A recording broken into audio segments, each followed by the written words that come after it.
వరంగల్ ఏల్కతుర్తిలో నిర్వహించే BRS party రజతోత్సవ సభకు ఆదివారం గుర్రంపూడి మండల బీఆర్ఎస్ శ్రేణులు భారీగా తరలి వెళ్లారు. ఈ సందర్భంగా బీఆర్ఎస్ నాయకులు మండల కేంద్రంలోనే తెలంగాణ తల్లి విగ్రహం వద్ద బీఆర్ఎస్ జెండాను ఆవిష్కరించారు. అనంతరం బీఆర్ఎస్ నాయకులు కార్యకర్తలు వాహనాలతో ర్యాలీగా బయలుదేరి వరంగల్ బీఆర్ఎస్ రజతోత్సవ సభకు తరలి వెళ్లారు. వరంగల్ ఏల్కతుర్తిలో నిర్వహించే బీఆర్ఎస్ పార్టీ రజతోత్సవ సభకు ఆదివారం గుర్రంపూడి మండల బీఆర్ఎస్ శ్రేణులు భారీగా తరలి వెళ్లారు. ఈ సందర్భంగా బీఆర్ఎస్ నాయకులు మండల కేంద్రంలోని తెలంగాణ తల్లి విగ్రహం వద్ద బీఆర్ఎస్ జెండాను ఆవిష్కరించారు.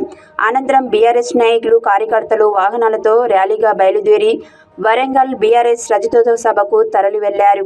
ఈ కార్యక్రమంలో బీఆర్ఎస్ రాష్ట్ర నాయకులు పాశం గోపాల్ రెడ్డి, మండల బీఆర్ఎస్ అధ్యక్షులు నాగులవంచ తిరుపతిరావు, మండల సీనియర్ నాయకులు మేకల వెంకట్రెడ్డి, వజ్జ ధనంజయ్, రామగిరి చంద్రశేఖరరావు, తేలుకుంట్ల కుర్మల్ రెడ్డి, కేసాని వెంకట్రెడ్డి, వేముల యాదయ్య, కూనూరు సైదిరెడ్డి, రాజేష్ రెడ్డి, జాల మల్లేష్, షేక్ సిరాజ్, వనమాల మహేందర్, కుందారపు యాదగిరి, మేడి లింగయ్య, నాగులవంచ నాగేశ్వరరావు, ఇనుపాముల రామారావు, కామల్ల రాములు, దోటి గణేష్, పోలేపల్లి యాదయ్య, ఆచారి, షేక్ ఇస్మాయిల్, వివిధ గ్రామాల బీఆర్ఎస్ కార్యకర్తలు తదితరులు పాల్గొన్నారు.